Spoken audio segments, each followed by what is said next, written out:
Hello, ladies and gentlemen, and welcome back to Starcastic Remarks, the only Dallas Stars fan-led podcast and the official Dallas Stars podcast of the Hockey Podcast Network. We're brought to you by DraftKings.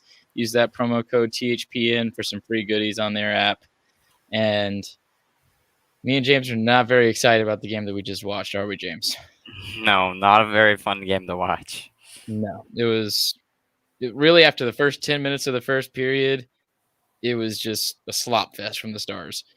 So let's just, without further ado, let's get right into the game, So the first 10, even 15 minutes, I'd say, of the first period, the Stars looked really good. It looked like they were dictating the pace of play, and just in the middle of that great play, there's just a goal from Oliver Bjorkstrand from Roslovic and Hoffman, and that was at 5:53 in the first period. That just felt completely against the pace of play, is what I thought, in my opinion. What do you think about it, James? It it definitely wasn't nice to feel, but it's a bad turnover in neutral ice, and it'll get turned back on you quick like that. And it was too. Like, if you looked at it, we had 4 guys back, but just no one back checked. And especially, and we're going to pick on this guy a lot tonight. Faksa just made a terribly weak play on that goal. And that was his first of a myriad of bad plays this game. I don't know what was up with him, but he looked bad on every single goal pretty much. Yeah. So that's also part of like him being so good for the past 5 games. We're going to be paying attention to him more, and you're going to see his mistakes more. And tonight he just didn't have a great game, and he's going to get shelled for it probably. Yeah, and that's true too. We are paying much more attention to him because of that offensive production. But even if we weren't paying attention to him, it's hard not to see how badly he played. But we'll move along, get into that a little bit more later. But following that goal, we're still playing well, I thought, throughout the game, throughout the first period, up until. I think the first period we hit 3 posts. Right, and 3 different people. Like, right after that goal, pretty much, is when we started putting the pressure on. A lot of it from Gurianov, too. Gurianov had a great first period. I'm not sure exactly how it looked throughout the rest.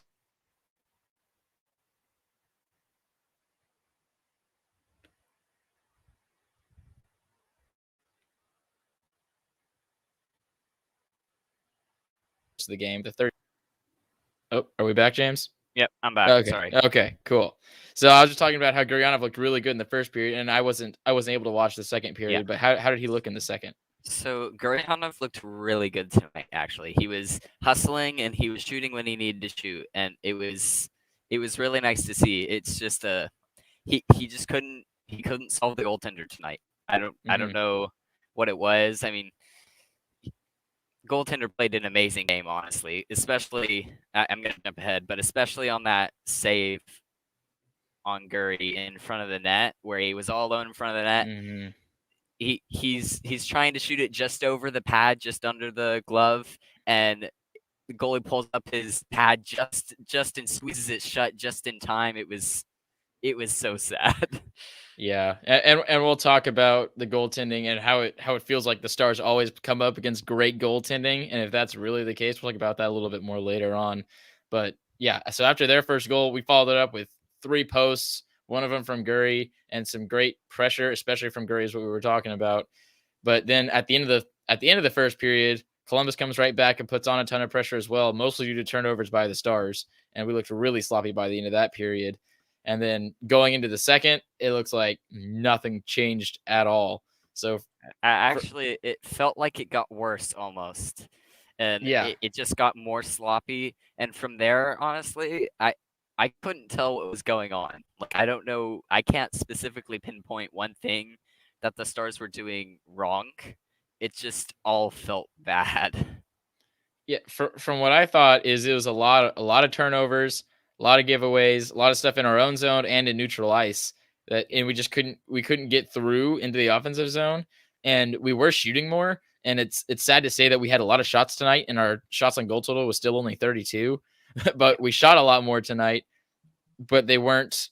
It wasn't a lot of getting set up in the offensive zone, especially in the second period. It was a lot of drive by, throw it at the net, hope it goes in, and that obviously didn't work on Merzlikins tonight.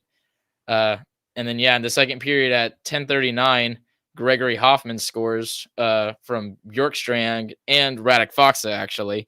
So Faksa has incredibly lazy play in the defensive zone. He gets the puck from the sidewall, and he needs to send it out, and he just doesn't, and gets pickpocketed from behind by Bjorkstrand. It was just a terribly lazy play. Yeah, he's just looking for too long and not moving at the same time. It's a recipe for disaster. Yeah, there's nothing else you can say about it, really. It was just a lazy play, and it looked embarrassing, is what it looked like. It was an embarrassing goal to give up by Faksa, and after that they called timeout. Is that right, James? Yep, right after that goal. Mm-hmm. Yeah, and say what you said in our group chat of why you think we went ahead and called a timeout so early in the game. So, Bowness. So what I think happened was Bowness has been getting fed up on the second periods for a long time now, and of course all of us fans are too. It has been not fun to watch the second period. Every time the first period ends, I'm not gonna lie, I feel like I want to just leave and just all year long go watch too. something else for 20 minutes. Like, why? But he's like livid on the bench, dude. He's yelling at the top of his lungs. He's tearing into the Stars, and Bowness doesn't do this. And I don't think I've seen coach take a timeout to actually like just get mad at the players. Mm-hmm. And he doesn't do it, but I'm so happy to see him do it finally. You know what I'm saying? Like, he doesn't show a ton of emotion, and he doesn't show that he's injecting himself into what the team does a lot, but he did tonight. And I thought him doing that was a really good thing to do, especially when we have the repeated thing of second periods being terrible. And that's probably a point of emphasis from him, saying that we need to get better on the second periods. We need to get the puck out of our zone. We need to move our feet. And then Radek Faksa lays that kind of egg, like, terrible. And I enjoy the emotion from him.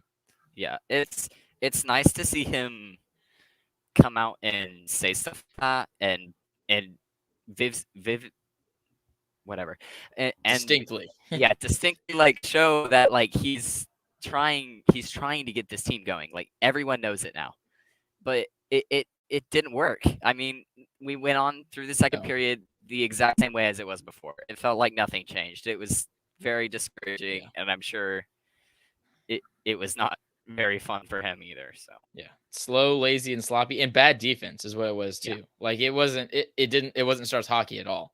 It looked like we were trying to shoot and we were just throwing anything at the net, but then when we get in the defensive zone, we just aren't moving our feet at all. So the second period kind of goes along the same way. And Columbus didn't play great tonight either, in my opinion. Like, if they were playing well, they would have had a goal at the end of the first period. They would have had at least 2 goals in the second period, and then they would have scored multiple times in the beginning of the third as well. I mean, for the amount of times that we hit the post tonight, I think they hit it just as much as we did. So that they were missing just as much as we were, and they just got more in behind Holtby. Yeah, and had better chances than us too as well. Well, honestly, I don't think they even had better chances. They were just able to put it on net when they got those chances. Because like we had hitting 4 posts is just like, that's so frustrating, especially from like a Stars fan point. It's so Dallas Stars. Yeah, it's like that's what our team stat is, like our best stat, and it's awful. Hitting posts, like,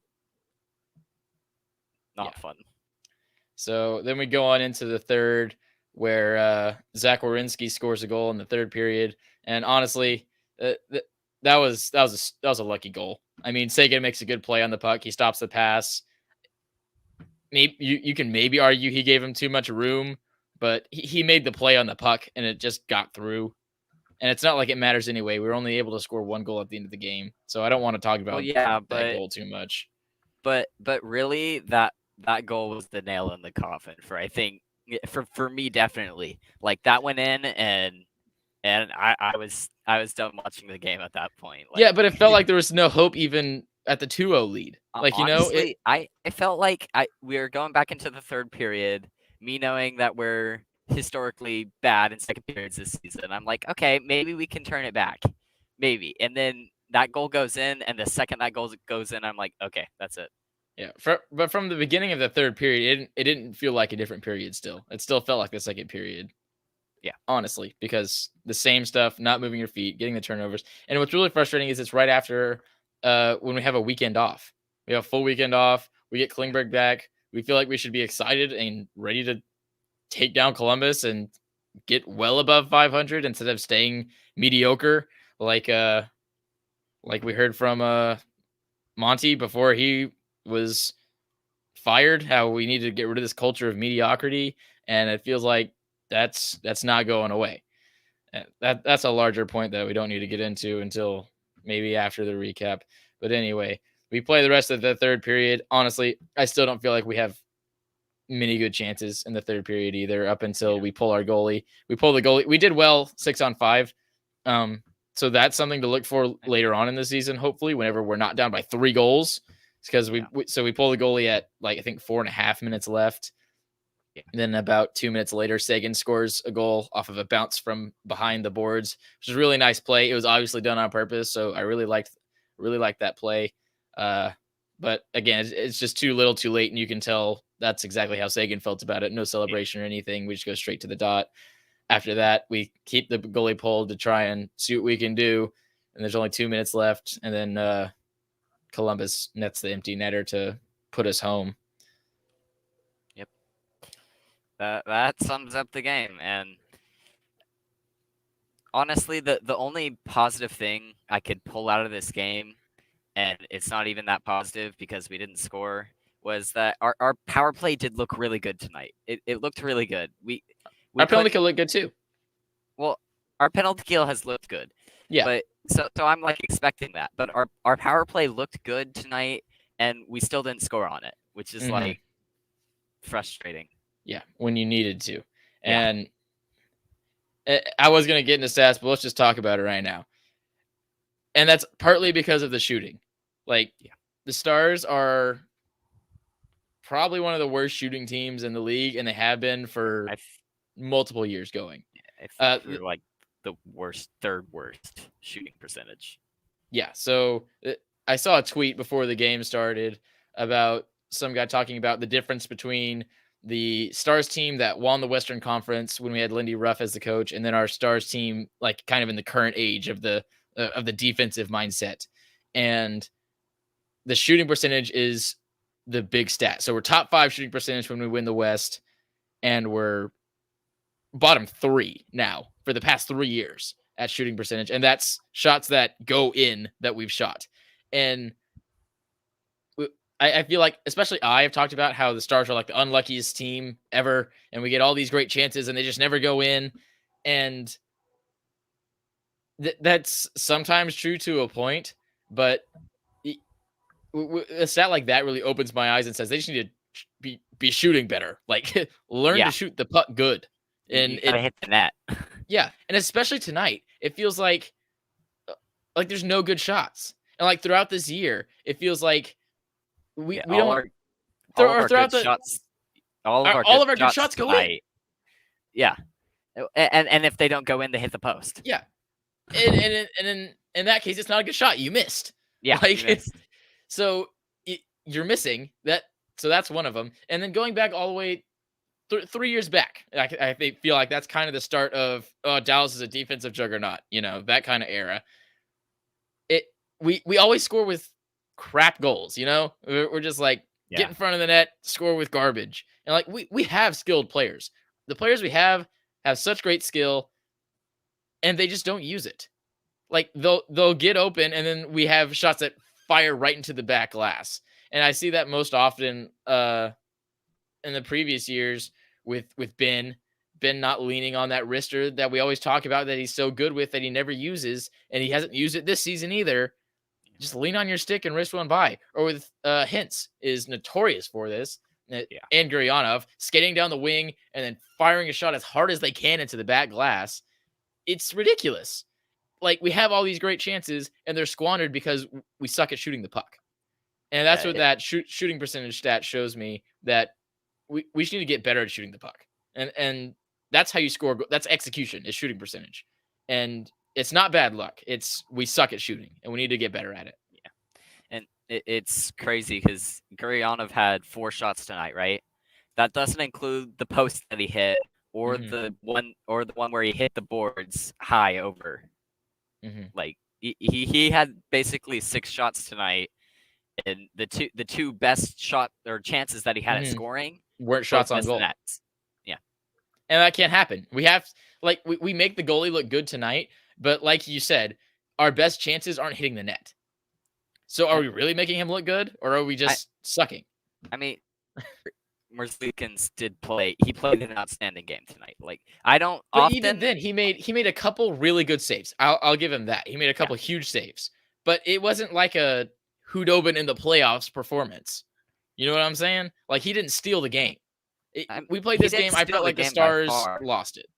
He didn't steal the game by far, but he played a very solid game, and honestly, it didn't feel like we were gonna score on him and we get that lucky empty netter goal on him off the backboards. Like he was playing good, and most of the time I really, when Stars get shut out, it's like it really is most of the time for us.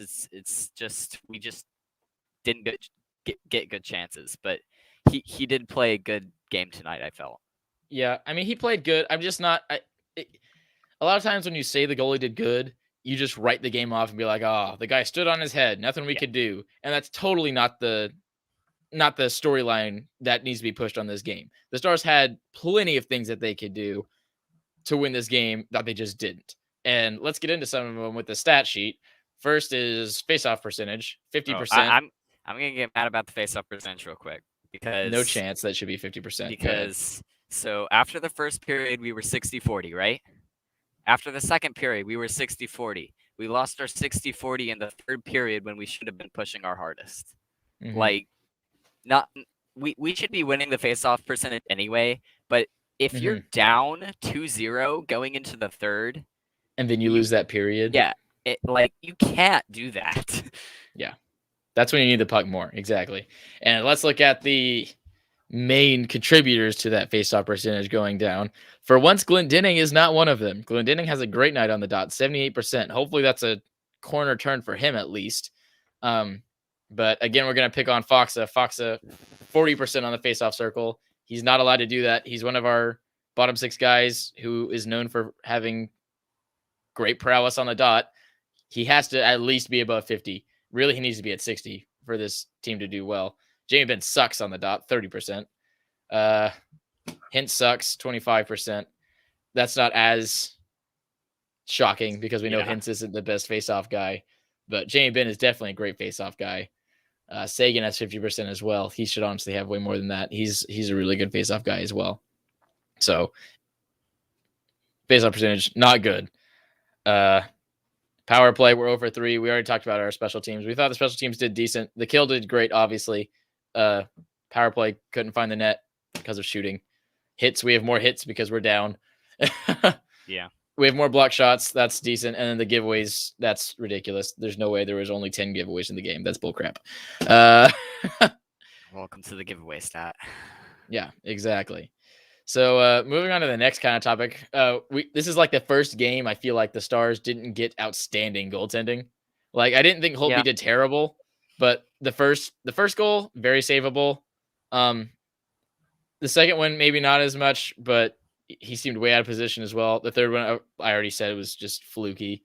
But yeah, I mean, maybe we see Dobby on Wednesday. That was the question I was going to give you. Go ahead, James. I think we still put Holtby in net, but you can't expect your goalie to play like Holtby has been the past 4 games.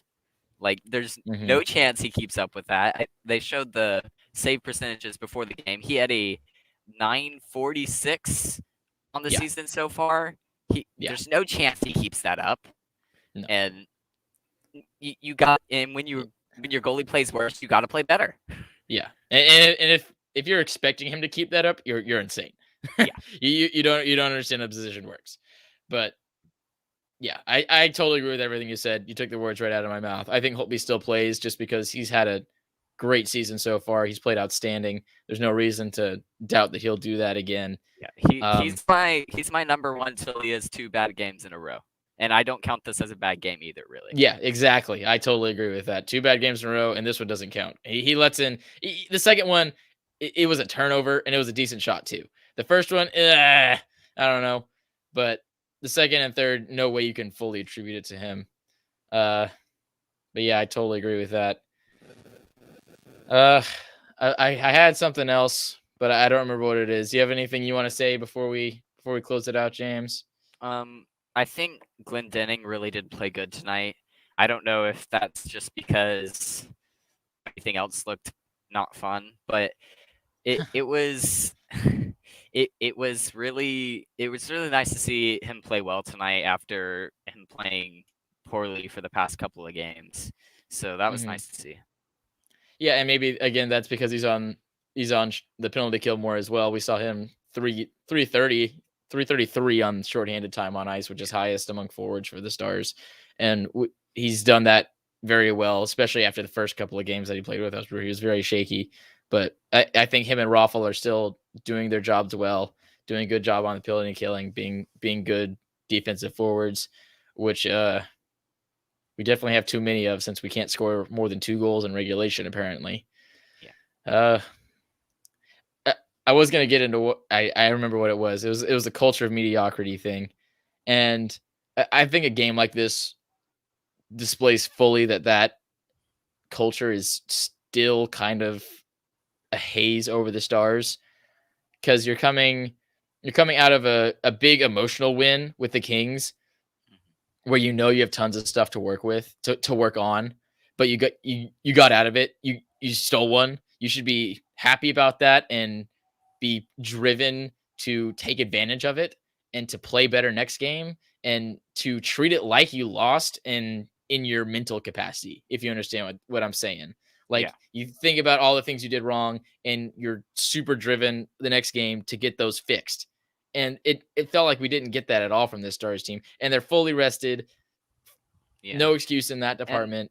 And it was interesting because they were talking about it on the broadcast that Bowness even got mad at them in practice the other night for not shooting. Like, so this is something that he was focusing on the past like 3 days. And not just not shooting, it's quality of shots too, is what they said on that segment by I think her name was Michelle, but I like that too. It was the quality, like we were saying, the shot percentage of what's going in. It seemed like they were just throwing it at the middle of the net is pretty much what it sounded like. But keep going, James.